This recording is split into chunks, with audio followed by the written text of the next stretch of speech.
Monsieur le Président, Monsieur le Secrétaire général des Nations Unies, distingués délégués,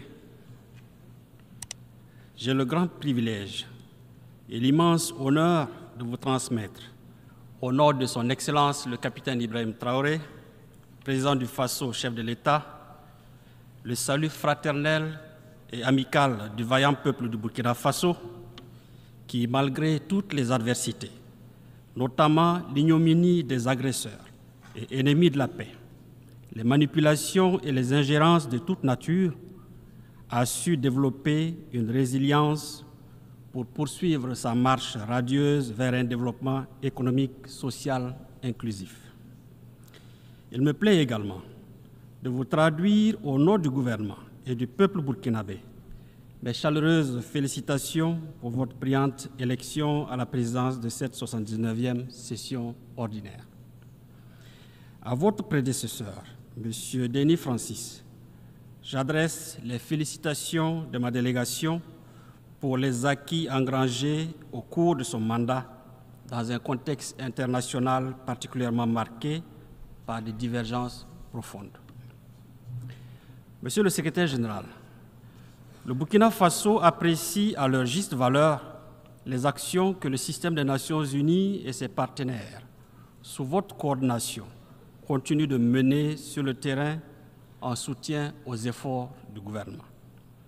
C'est d'ailleurs à ce titre que mon pays se réjouit du choix du thème combien évocateur et interpellateur de cette 79e Assemblée générale. Ne laissez personne de côté, agir ensemble pour faire progresser la paix, le développement durable et la dignité humaine pour les générations présentes et futures.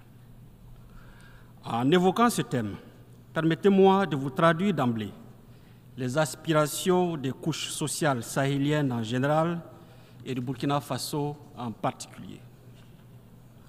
Je suis un paysan qui veille et perpétue les traditions et coutumes.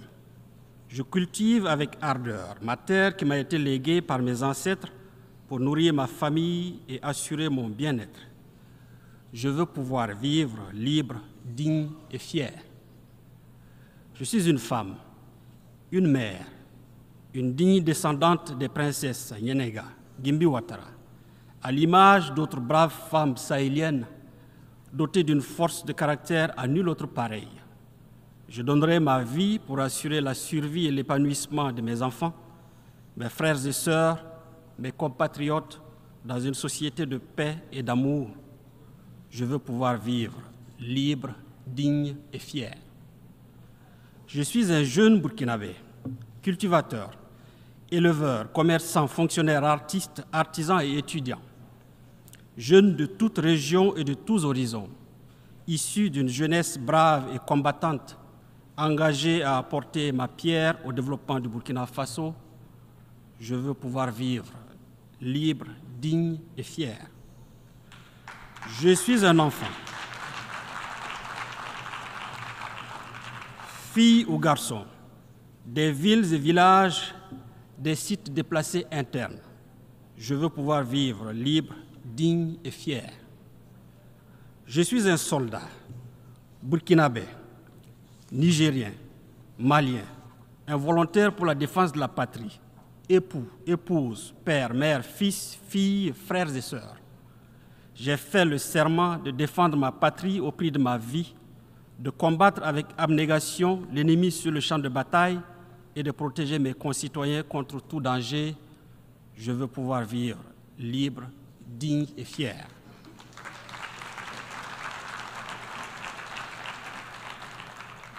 Je suis un Burkinabé vivant à l'extérieur, travailleur courageux, acharné et honnête, originaire du pays des hommes intègres. De mon séjour, loin de la mère patrie, je participe avec enthousiasme à la lutte commune pour la paix et la stabilité de mon pays et de ma sous-région. Je veux pouvoir vivre libre, digne et fier. Monsieur le Président, ces aspirations sont les balises qui organisent l'action du gouvernement dont le combat est de créer un cadre pour que vivent libres, dignes et fiers les hommes et les femmes du Sahel.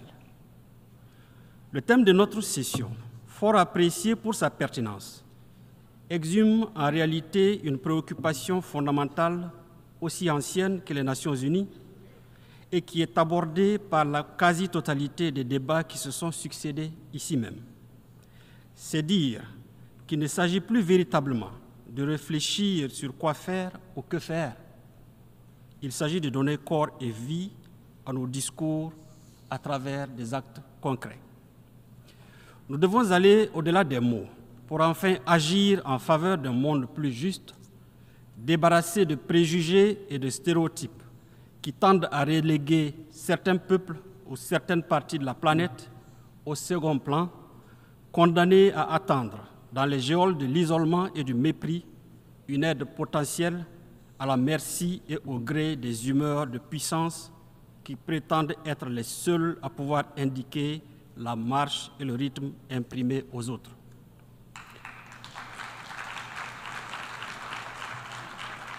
Nous devons recentrer davantage nos efforts sur les objectifs fondamentaux de notre organisation, destinés prioritairement à la promotion du bien-être des populations et des peuples en leur assurant la paix et la sécurité.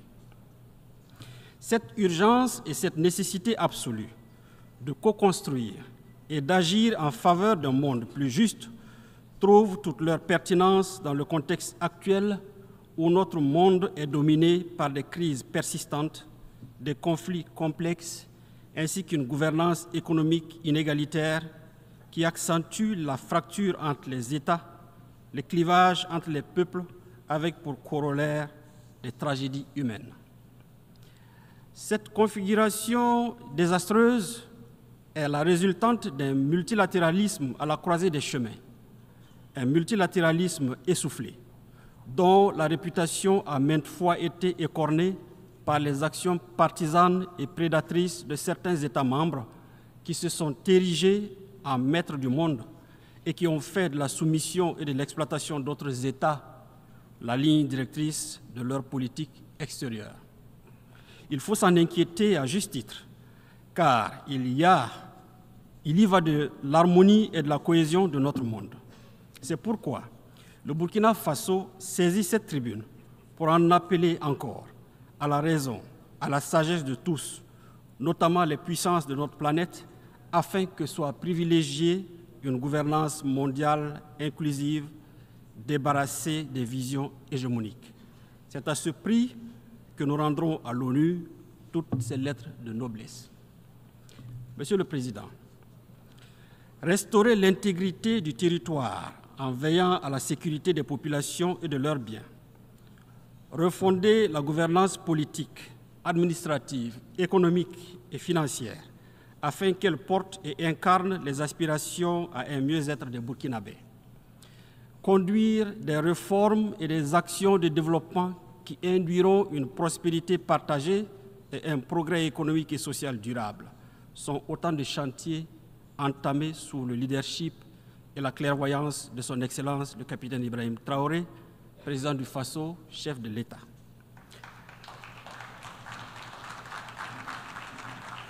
Le peuple burkinabé, qui a décidé d'affirmer et d'assumer sa souveraineté en mettant fin à son asservissement et qui a fait preuve d'une résilience extraordinaire, à l'instar de toutes les populations du Sahel, a compris l'enjeu et la portée de cette lutte et s'est mobilisé aux côtés de nos forces de défense et de sécurité.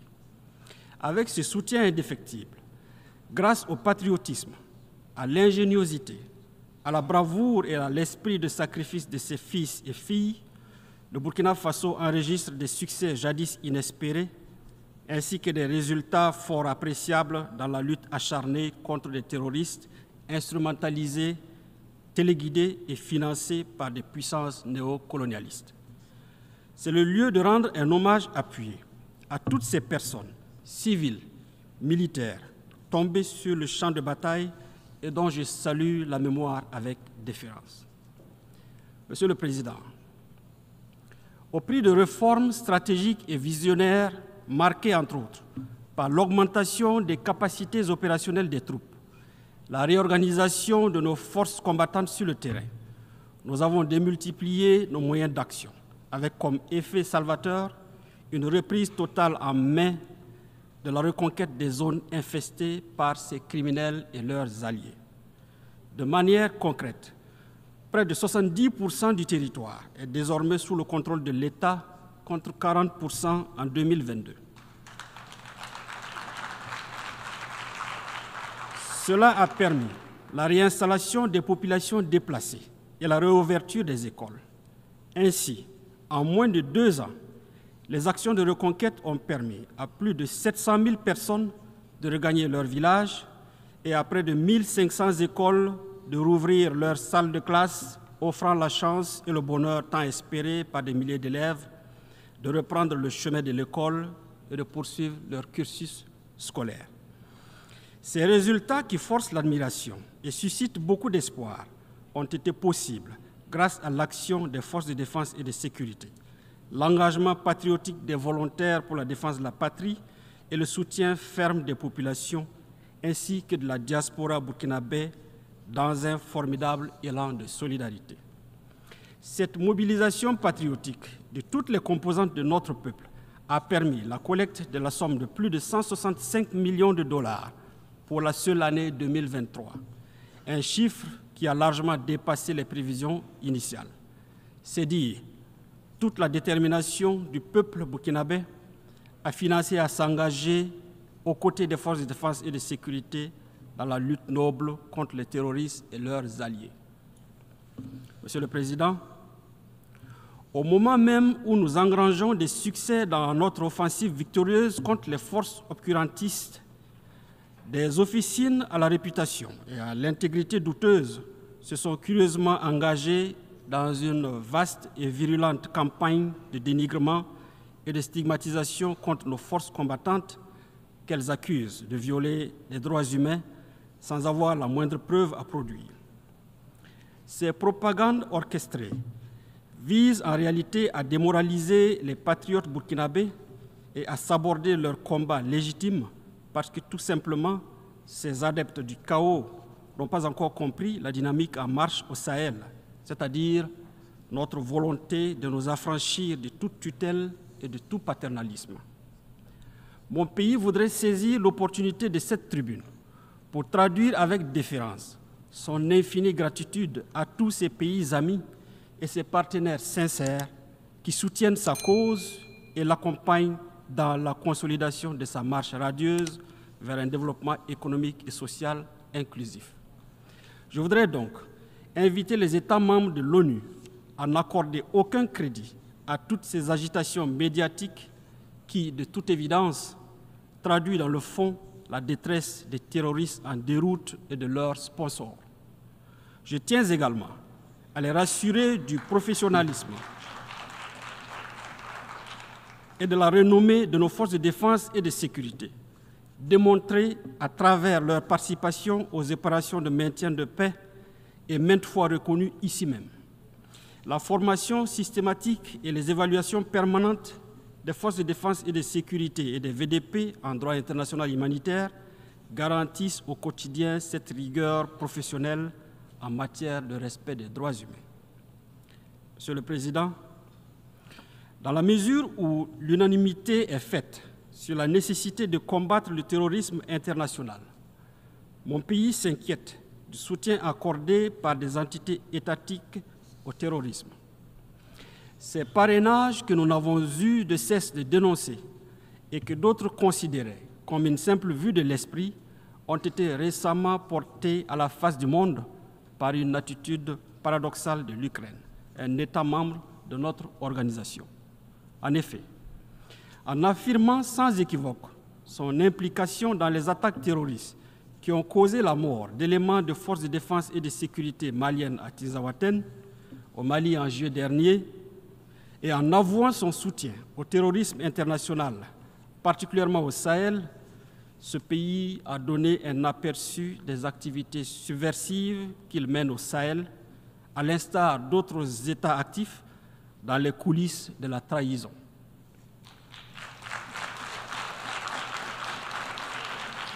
Nous réitérons notre condamnation ferme de ces actes d'agression et d'apologie du terrorisme qui viole la Charte des Nations Unies et les conventions internationales y relatives. Ces faits particulièrement graves sont révélateurs des velléités qui ont constamment jalonné l'histoire de notre continent, à savoir la balkanisation, les assassinats de leaders, l'ingérence dans la politique intérieure des États et la prédation comme but final. Les moyens pour y parvenir vont de la manipulation des élites nationales et des organisations régionales et sous-régionales à la perpétration de guerres par procuration, comme c'est le cas au Sahel, où l'Ukraine et d'autres pays financent et arment impunément des terroristes. Cette lecture, qui du reste trouve sa pertinence dans l'inquiétante prolifération des bases militaires dans notre sous-région, explique aussi la détention par les bandes criminelles d'armes sophistiquées et de dernière génération. Face à ce terrorisme de type nouveau, la stabilité et les fondements de nos États et de notre organisation sont compromises. Il urge donc d'engager des actions vigoureuses. Pour leur part, et s'agissant du cas de l'agression ukrainienne, les pays de la Confédération des États du Sahel en ont déjà saisi le Conseil de sécurité le 20 août dernier. Et nous attendons des réponses fermes à ce titre. Monsieur le Président, face aux impératifs sécuritaires du Sahel, le Burkina Faso, le Mali et le Niger ont décidé en toute souveraineté le 16 septembre 2023, à travers la charte du Liptako-Gourma, de la création de l'Alliance des États du Sahel. Il s'agit d'une alliance militaire. Il s'agit d'une alliance militaire de défense collective et d'assistance mutuelle pour lutter contre le terrorisme et la criminalité en bande organisée sur leur territoire. Pour apporter également des réponses idoines aux défis complexes de développement, les pays de l'AES ont décidé d'étendre le champ de leur coopération aux autres domaines prioritaires de leur espace. Et c'est dans cet esprit que s'est tenu le 6 juillet 2024 à Niamey, au Niger, le premier sommet des chefs d'État de l'AES.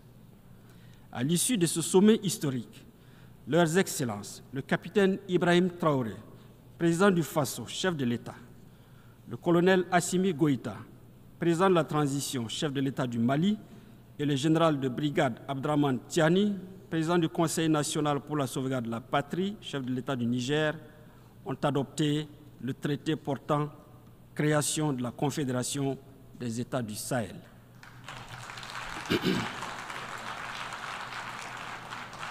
L'adhésion populaire et l'enthousiasme suscités par l'avènement de la Confédération AES trouvent en partie leur explication dans la défaillance et l'incapacité d'institutions et de mécanismes sous-régionaux à répondre aux préoccupations sécuritaires et légitimes de nos populations.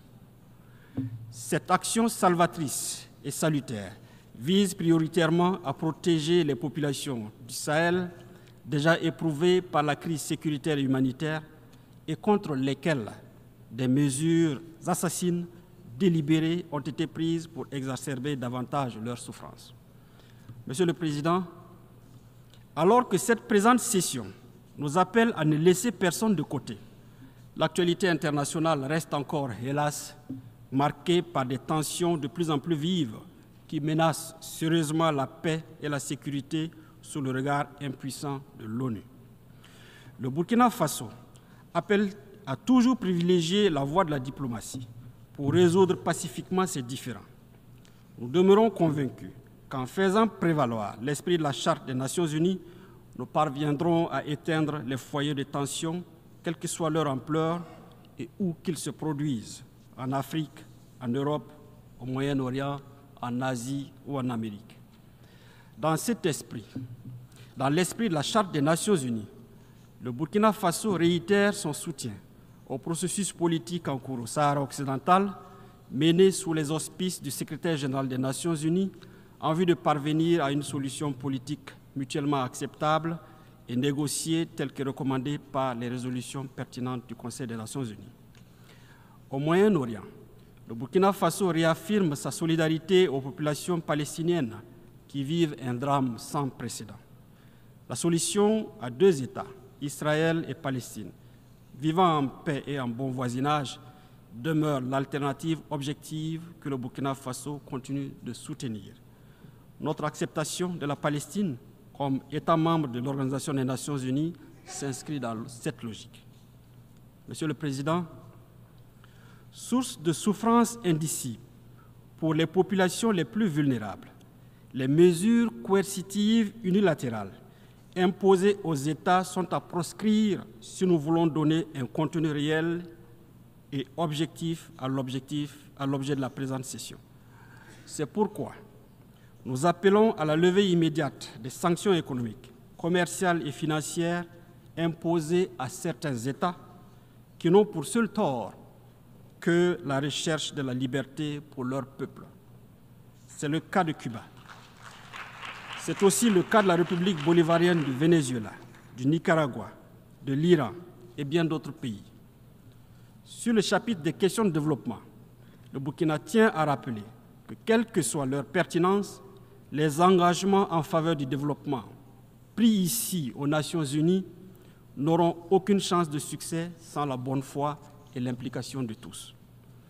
S'agissant de la réforme de notre organisation, il est temps que le continent africain puisse participer de plein droit au Conseil de sécurité de l'ONU, conformément à la position africaine reflétée dans les consensus qui l'ont porté. Cela permettra de consacrer le caractère universel de l'ONU et de réparer enfin l'injustice persistante contre l'Afrique. Monsieur le Président, pour conclure, je voudrais préciser que le Burkina Faso a foi en l'ONU. Il souhaite toutefois que les interventions de l'organisation se fassent dans le respect de la souveraineté des États membres, de leurs choix stratégiques et de leurs intérêts fondamentaux. Au Sahel souffle désormais un vent de renouveau et d'espoir suscité par l'avènement de la Confédération AES. Le Burkina Faso demeure convaincu que cette nouvelle communauté sous-régionale d'intégration, qui n'est dirigée contre aucun pays et aucun peuple, peut contribuer, en collaboration avec des partenaires sincères, dans une démarche dépouillée de toute hypocrisie, à la lutte contre le terrorisme et l'insécurité au Sahel. Dieu bénisse le Burkina Faso, Dieu bénisse la Confédération AES, Dieu bénisse l'Afrique, la patrie ou la mort, nous vaincrons.